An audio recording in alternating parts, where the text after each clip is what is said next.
Ang ibang mga livestream ay nangangailangan ng pera, ngunit ang isang ito ay nangangailangan ng network. Hanggat nagbibigay ng regalo ang manonood, mabibili nila ang buhay. Maaaring tukuyin ng mga manonood ang mga baluktot na pagkilos. Ngunit maaari ka ring makipagkumpetensya sa maraming iba pang mga manlalaro. Kitang-kita nila ang kalikasan ng tao. Kadalasan itong batang mag-asawa, dahil laging malas ang asawa. Pinilit silang dalawa ng MC na pumili ng mananalo. Ang mananalo ay mabubuhay, ngunit napagkasunduan nilang lampasan ito ng magkasama. Dahil walang mawawala kung pareho silang hindi maglaro ng bato, papel, gunting. Itinatama ng MC ang kanilang saloobin. Parehong nakuryente sa punto ng kabaliwan. Kaya bato, papel, gunting lang ang kaya kong gawin. Sa unang round, ang asawa ay gumaganap ng hammer at ang asawa ay gumaganap ng gunting. Kaya nanalo si L. Sa ikalawang round, si Mrs. ngayon ang gumaganap na pole at ang asawa ay si Bao. Kaya ang resulta ngayon ay isang draw. Sa wakas, parehong lumalabas ang mag-asawa, ngunit dahil mahal niya ang kanyang asawa, nagbago si Il kay Hammer sa huling minuto. Sa hindi inaasahang pagkakataon, napalingon si Mrs. kay Paul. Isang tao ang gustong matalo, isang tao ang gustong manalo at binaligtad ang mga resulta. Ang mabangis na paghaharap na ito ay nagpapasaya sa mga manunood. Gusto nilang parusahan ang asawa. Isang tao ang nanalo ng $120,000 upang magpasya sa huling parusa. Ang mananalo ay maaaring pumili ng lethal injection. Gumamit ng patpat para bugbugin siya hanggang mamatay o gumamit ng lag-ari para hatiin ang babaeng ito sa kalahati. Sa wakas, napili ang chainsaw. Maraming tao ang nag-iisip na ito ay isang pagganap. Pero nung tumalsik ang dugo sa buong screen, noon lang nila napagtanto na ito ay pagpatay.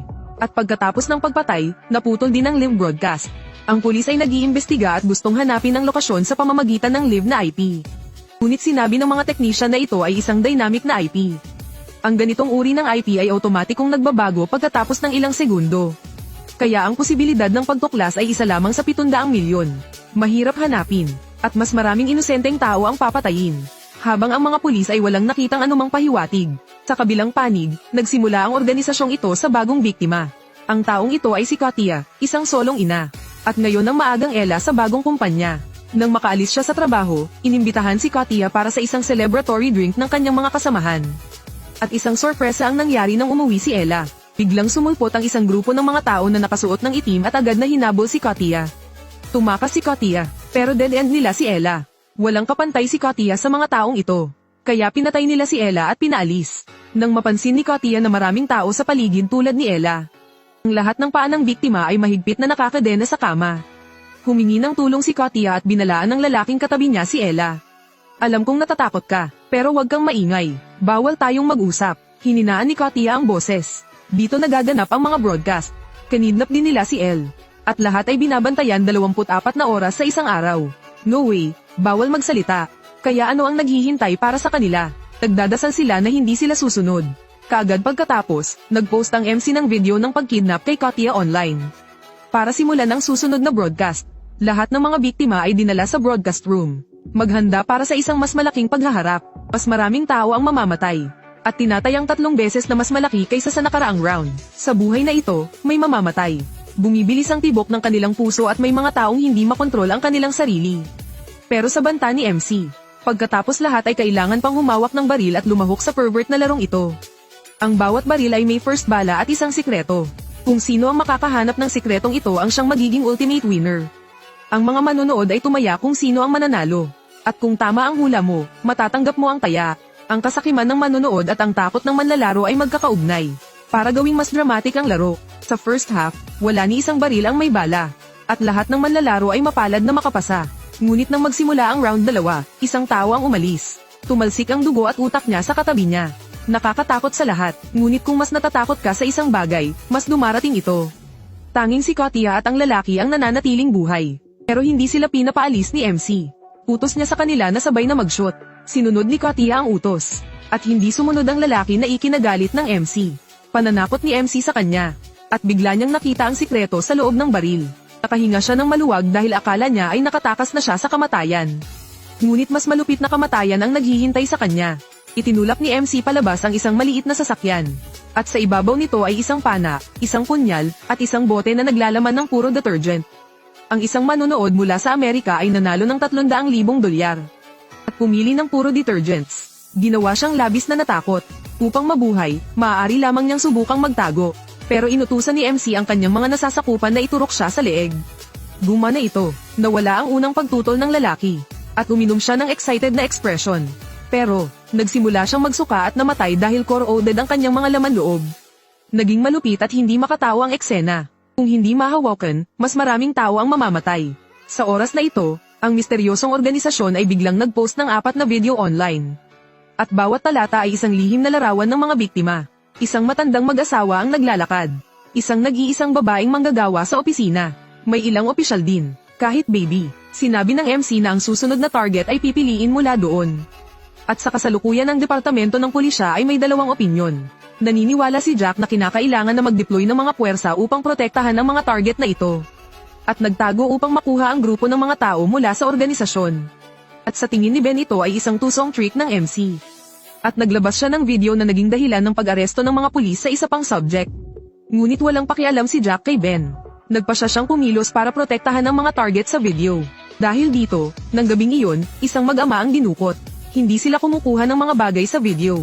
Ang kaganapang ito ay nagulat sa opinyon ng publiko. At humingi ng paliwanag kay Ben ang mga reporter. Kailangan pang harapin ni Ben ang kamakailang gulo. Sa pagkakataong ito, hindi ipinakita ng organisasyon sa ere ang mag-ama ng bagong biktima. Dinala nila ang iba sa turnstile wall. Pinilit nilang maglaro ng dodgeball. Ang tuntunin ng laro ay hawak ng lahat ang bola at ibinabato ito sa isa't isa. Ngunit ang bawat bola ay may matalim na spike. Kaya sa tuwing ibinabato ito sa isang tao, nagdudulot ito ng pinsala. Ihagis mo lang ang iyong kalaban sa kamatayan at ikaw ay mananalo. Isang paghaharap na umakit ng daan-daang libong manunood. Nagsimulang turuan sila ng MC na tumaya at hulaan kung sino ang mananalo.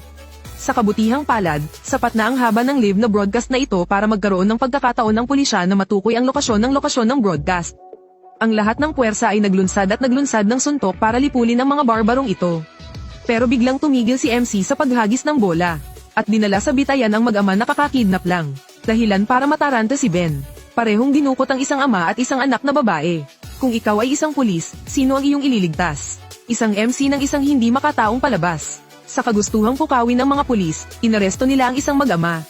Ibinitin niya ang mga ito sa harap ng kamera at hinayaan ang mga pulis na pumili na iligtas ang isang tao. Kung hindi ka pipili, papatayin kayong dalawa. Ang broadcast na ito ay umakit ng milyon-milyong manunood. At lahat ay naghintay upang makita kung paano pinangangasiwaan ng pulisya ang sitwasyong ito. Nataranta si Ben, at pinayuhan siya ni Jack na huwag magpadalos-dalos. Ngunit nadama ni Ben na kahit isang tao lang ang maliligtas. Kaya pinili niyang iligtas ang dalaga, ngunit sa hindi inaasahan. Inaantala ng mga pulis ang broadcast, ng isang kasamahan na naghahanap ng IP kung saan nanggagaling ang broadcast. Hanggat tumatagal ng sapat na oras, mahahanap nila kung nasaan sila. Ngunit nang dumating ang task force sa itinalagang lokasyon, wala itong laman sa loob. Ang mga pulis ay niloko nila, at ngayon ay nagalit si Jack at nanumpa na ipaghiganti siya. Hindi nagtagal, nagsimula sila ng bagong broadcast, at hiniling ng MC ang isang biktima na pumunta sa harap ng camera upang maakit ang atensyon. Si Katia, isang single mother. Miss na raw niya ang kanyang anak at mga kasamahan. May napansin ng pulis na kainahinala, dahil kakakuha lang niya ng bagong trabaho noong isang araw. Bakit ko nami-miss ang mga kasamahan ko? May tinatagong sikreto ang kumpanya ni Katia. Pumunta si Ben sa kanyang kumpanya para mag-imbestiga. Nang makita ng staff si Ben na paparating, agad silang tumingin sa camera. Dinala ng staff si Ben sa katabing silid at nagsulat sa isang papel na humihingi ng tulong kay Ben. Ang kanyang anak pala ay kanidnap din ng isang organisasyon, at pinilit siyang tulungan sila. Ang mga taong ito ay nagtatago sa isang parke. Hindi pa alam ng MC na nalantad ang base. Excited pa rin siya sa bagong broadcast. Dinala niya sa harap ng camera ang lahat ng nakaligtas na biktima. At hayaan silang lahat na harapin ng isa't isa. Dapat nilang talunin ang kanilang mga kalaban hanggang mamatay. Ang mga biktima ay motibasyon at patuloy na umaatake sa kanilang mga kalaban. Ang matabang lalaki ang nang ibabaw. Ginamit niya ang kanyang mga mata para senyales sa kausap. Ilang sandali pa, nagsanib puwersa sila para pabagsakin ang lahat ng gwardya. Pero pumasok ang guard sa labas at dirdiretsong binaril ang isa sa kanila. Itinaas ng matabang lalaki ang kanyang baril at binaril. Pero wala nang bala ang baril kaya kinailangan agad nilang tumakas. Sinubukan ng lahat na tumakas at hinabol sila ng mga tanod. Namatay ang taong grasa sa pakikipaglaban para iligtas si Katia. Malubhang nasugatan din si Katia at kinaladkad ang sugatang katawan sa pintuan. Ngunit ito ay selyadong mahigpit. Sa kabutihang palad, agad na nailigtas ni Ben si Katia. Tinabihan niya si Katia na mauna, at nagmamadali siyang pumasok. Ngunit walang nakaligtas. Pumunta si Ben sa rooftop at natuklasan ang pangalan ng MC. Natatawa siya sa kawalan ng kakayahan ng mga pulis. Tinuya niya si Ben. Hindi napigilan ni Ben ang sarili at pinagbabaril siya. Pero umalingaw-ngaw pa rin ang boses niya. Noon lang napagtanto ni Ben na hindi pala ito ang ibang MC. Pero yung babaeng inagaw nila. Lahat ng mga aksyon ni Ben ay naitala at nai-broadcast ng live. Ginagawa siyang kasabwat sa kasong ito. Ang totoong MC ay matagal nang nakatakas. At ang mga kasabwat niya ay mga kasamahan ni Katia. Inihayag niya ang address bilang bahagi ng plano. Nalungkot si Ben nang subukan niyang iligtas ang mga tao ngunit nahulog sa malalim na hukay ng kasalanan. Ang broadcast na ito ay nagpapatuloy pa rin. At imposibleng malaman kung sino ang susunod na biktima.